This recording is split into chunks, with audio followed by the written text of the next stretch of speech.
To TNPSC success channel. Very good morning to all. So நிறையா பேர் என்கிட்ட வந்து எக்ஸாமுக்கு என்ன படிக்கணும், ஸ்கூல் புக்ஸ் மட்டும் போதுமா, ஃபஸ்ட்டு நியூ கம்மர் என்ன பண்ணணும் அப்படின்னு நிறையா கைடன்ஸ் கேட்டுகிட்டே இருக்கீங்க.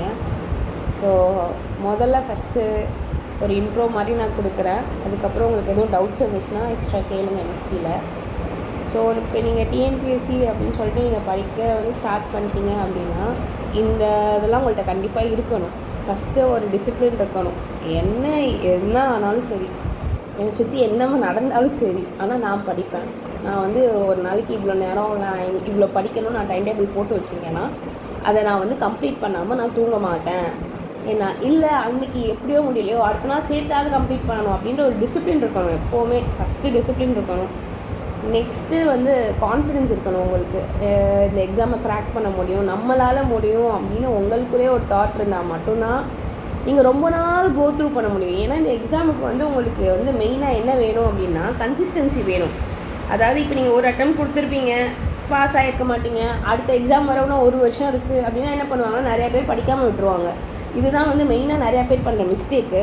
ஸோ நீங்கள் கன்சிஸ்டண்ட்டாக படிக்கலை அப்படின்னா உங்களால் இந்த எக்ஸாமை க்ராக் பண்ண முடியாது. அடுத்து 1 இயர் இருந்தாலும் சரி, நீங்கள் டச்சிலே இருக்கணும். அந்த சிலபஸ்ஸு அந்த நோட்ஸ் எடுக்கலாம். அந்த 1 இயரில் உங்களை இன்னும் எவ்வளோ ப்ரிப்பேர் பண்ணிக்கலாம், மெயின்ஸுக்கு நோட்ஸ் எடுக்கலாம். அப்படி தான் ப்ரிப்பேர் பண்ணமே தவிர இல்லை இது ஒரு ஃபெயிலியர் ஆகிடுச்சு அப்படின்னு நீங்கள் ஒரு தோண்டு உட்காந்துட்டிங்கன்னா இந்த டிஎன்பிஎஸ்சியில் உங்களால் சக்சீடே ஆக முடியாது. ஸோ நெக்ஸ்ட்டு வந்து நிறைய பேர் சொல்கிறாங்க என்கிட்ட, என்னால் குரூப் 1லாம் எழுத முடியாது, என்னோட குவாலிஃபிகேஷனுக்கு ஒரு குரூப் 4 தான் என்னால் முடியும், அதுக்கு மேலே என்னால் முடியாது அப்படின்ற தாட் ப்ராசஸே நீங்கள் சுத்தமாக ஒரு கோட் இருக்குது. If you aim for the stars then only you can reach the moon. அதாவது ஸ்டார்ஸை எய்ம் பண்ணால் தான் மூணுக்கே ரீச் பண்ண முடியும். நம்ம இப்போவே என்னால் குரூப் 4 தான் முடியும் அப்படின்றது ஏன் நீங்கள் உங்களையே வந்து உங்களை குறைச்சிக்கிறீங்க? நீங்களே உங்களை வந்து இவ்வளோ செல்ஃப் டவுட் பண்ணுறீங்கன்னு எனக்கு தெரியல. என்னை பொறுத்தவரையும் கேட்டிங்கன்னா ஃபஸ்ட்டு இப்போ நமக்கு இந்த வருஷம் ஃபஸ்ட்டு வரப்போகிறது குரூப் 1 தான் வருது, நெக்ஸ்ட்டு குரூப் 2 வருது, அப்புறம் தான் குரூப் 4 வருது. நீங்கள் குரூப் 4க்கே தான் படிக்கிறீங்க அப்படின்னாலும் பரவாயில்ல, குரூப் 1 குரூப் 2 எல்லாத்தையுமே அட்டென்ட் பண்ணுங்கள். ஸோ இதில் வந்து நமக்கு இத்தனை டைம்ஸ் தான் எழுதணும்னு நமக்கு டிஎன்பிஎஸ்சியில் கிடையாது. ஸோ எத்தனை அட்டெம்ப்ட் வேணால் கொடுக்கலாம். அதனால் நோட்டிஃபிகேஷன் வந்து அப்ளை பண்ணுங்கள், படிங்க, எழுதுங்க. Next hard work and perseverance. அதை நான் சொன்னது தான். எத்தனை ஃபெயிலியர்ஸ் வந்தாலும் திரும்ப உட்காந்துடக்கூடாது, திரும்ப எழுந்திரிச்சு ஓடிட்டே இருக்க முடியும். யார் அந்த மாதிரி கன்சிஸ்டண்ட்டாக போகிறாங்களோ கண்டிப்பாக அவங்க எடுத்துருவாங்க. இதில் வந்து டாப்பராக இருக்காங்க அவங்க தான் பாஸ் பண்ணுவாங்க அப்படின்றதுல டிஎன்பிஎஸ்சியில் வந்து அப்படி கிடையவே கிடையாது. நீங்கள் எப்படி படித்தாலும் சரி, நீங்கள் அதாவது கன்சிஸ்டண்ட்டாக ஹார்ட் ஒர்க் போட்டிங்க அப்படின்னா நீங்கள் டிஎன்பிஎஸ்சி கிளியர் பண்ணிடலாம். அப்புறம் self assessment. So self assessment நான் என்ன சொல்கிறேன் அப்படின்னா, இப்போ நான் வந்து காலையில் 5 மணிலேருந்து நைட்டு 10 மணி வரை நான் படிச்சுட்டே இருக்கேன்.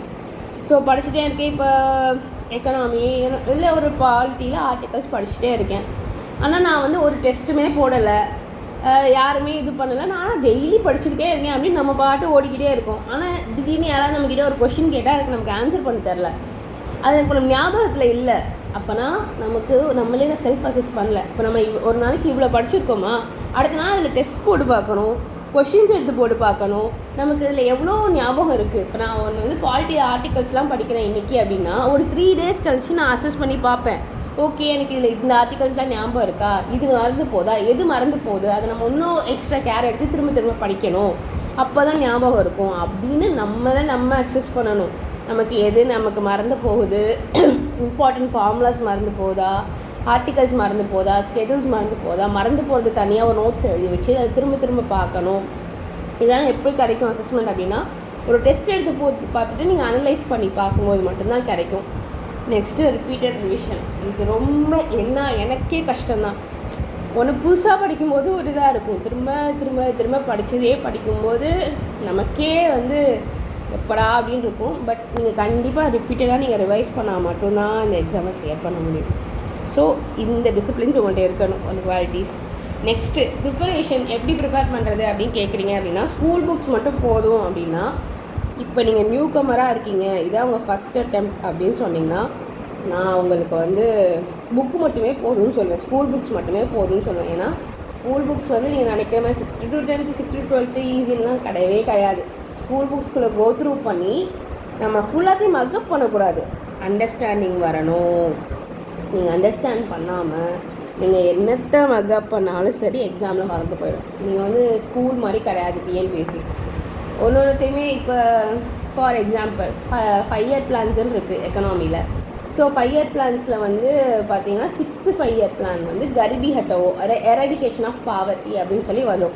ஸோ 6th 5 இயர் பிளான் எப்போ அப்படின்னு பார்த்தீங்கன்னா 1980 1985 வரும்னு வச்சுக்கோங்களேன். இப்போ இது எனக்கு எப்படி ஞாபகம் இருக்கும் அப்படின்னா 1980 to 85 என்ன நடந்துச்சு. ஸோ அப்போ தான் எமர்ஜென்சி பிளான் போட்டு இந்திரா காந்தி பீரியட் இது 1980 to 85 அந்த இடத்துல உணவு தட்டுப்பாடு வந்துச்சு, எம்ப்ளாய்மெண்ட்டுக்கு கம்மியானுச்சு. ஸோ அந்த நேரத்தில் அவங்க இந்த ஸ்கீமை கொண்டு வந்திருப்பாங்க.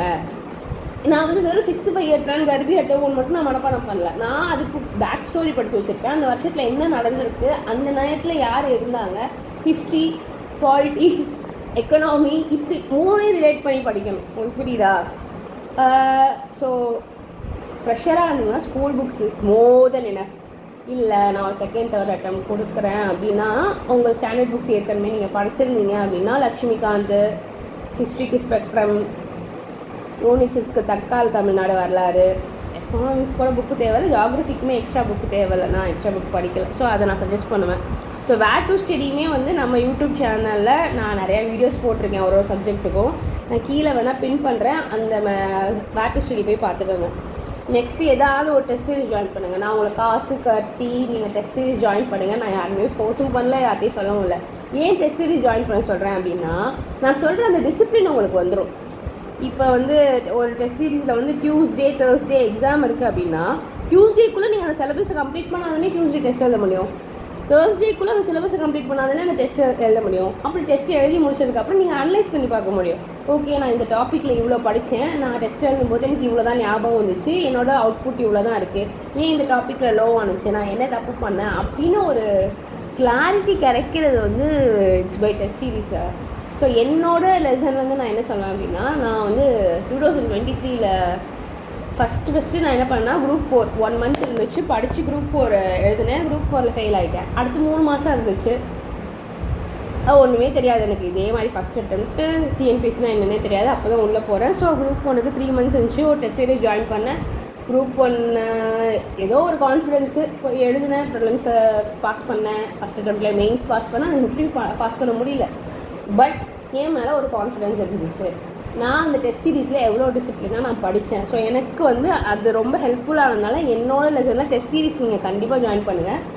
அதுக்கு நீங்கள் 5K 7K கொடுத்து நீங்கள் போய் இன்ஸ்டியூட்டில் சேருங்கலாம் இல்லை. டெலிகிராம்லேயே எல்லா டெஸ்ட் சீரீஸ் இப்போ நான் ஒரு டெலிகிராம் லிங்க் இருக்குது, நீங்கள் வேணால் எனக்கு இன்ஸ்டாவில் டிஎம் பண்ணுங்கள், நான் அந்த டெலிகிராம் லிங்க் அனுப்புகிறேன். டெலிகிராம் இப்போ ஒர்க் ஆனதுக்கப்புறம் நீங்கள் அந்த லிங்கை செக் பண்ணி பாருங்கள். அதில் ப்ரீமியம் இன்ஸ்டியூட், அதாவது நல்ல நல்ல இன்ஸ்டியூட்டோட டெஸ்ட் சீரீஸையே அவங்க எடுத்து ஃப்ரீயாகவே எடுத்து போடுறாங்க. ஸோ அந்த மாதிரி டெஸ்ட் சீரீஸ் இருக்கும்போது அதை யூஸ் பண்ணிக்கோங்க.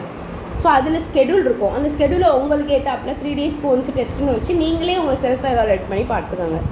நெக்ஸ்ட்டு உங்கள் வீக்னஸ் என்னென்னா உங்களுக்கு ஐடென்டிஃபை பண்ண தெரியும். சில பேருக்கு மேக்ஸ் சுத்தமாக வராது, சில பேருக்கு வந்து எக்கனாமிக்ஸ் சுத்தமாக பிடிக்காதுன்னு நம்ம விட்டுட்டு போக முடியாது. ஏன்னா எக்கனாமிக்ஸில் தான் இருக்கிறதுலே அதிகமான கொஷின். எனக்கு எக்கனாமிக்ஸ் பேசிக்காக பிடிக்காது. ஏன்னா எனக்கு எக்கனாமிக்ஸ்னால் என்னென்னே புரியலை ஸ்டார்டிங்கில். ஃபிஸ்கல் பாலிசி, மானிட்டரி பாலிசி எதுவுமே அந்த டேர்ம்ஸ் எல்லாம் கேட்டாலே தலைவலிக்கும்.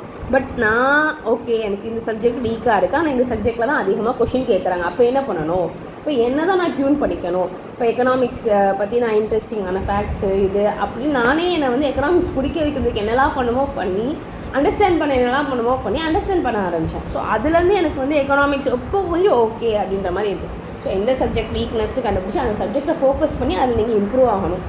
நெக்ஸ்ட்டு பாஸ்ட் இயர் கொஷின் பிஒய்க்யூஸை வந்து நீங்கள் எவ்வளோக்கு எவ்வளோ போட்டு பார்க்குறீங்களோ அவ்வளோக்கு அவ்வளோ வந்து அப்போ தான் உங்களுக்கு தெரியும்.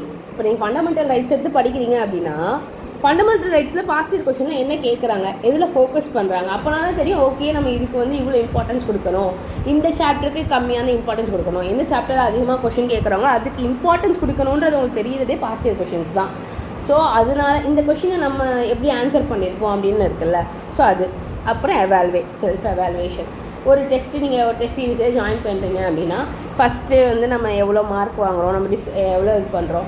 அதே ஒரு டாப்பிக்கை நீங்கள் ஒரு டெஸ்ட் சீரீஸ் ஜாயின் பண்ணுறீங்க, டெஸ்ட்டு 1 எடுக்கிறீங்க, ஃபஸ்ட்டுலேருந்து வெறும் 100 கொஷின் தான் போடுறீங்க. 100 கொஷின் தப்பு. திரும்ப படிச்சுட்டே வரீங்க, ரிவைஸ் பண்ணிட்டே வரீங்க.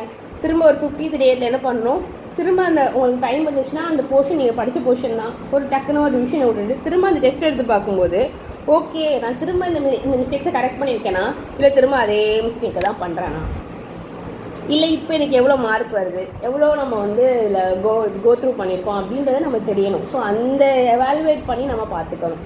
ஸோ இதெல்லாம் தான் வந்து ஒரு ப்ரிப்பரேஷனுக்கு. நீங்கள் ஃபஸ்ட்டு டைம் எதுவும் பேசி இருந்தாலும் சரி, நீங்கள் எத்தனாவது டைமாக இருந்தாலும் சரி, நீங்கள் டிசிப்ளினாக படிச்சிங்க, டெஸ்ட் சீரிஸ் போட்டிங்க அப்படின்னா கண்டிப்பாக கிளியர் பண்ணலாம். எந்த செல்ஃப் டவுட்டுமே வச்சுக்காதீங்க. தேங்க்யூ.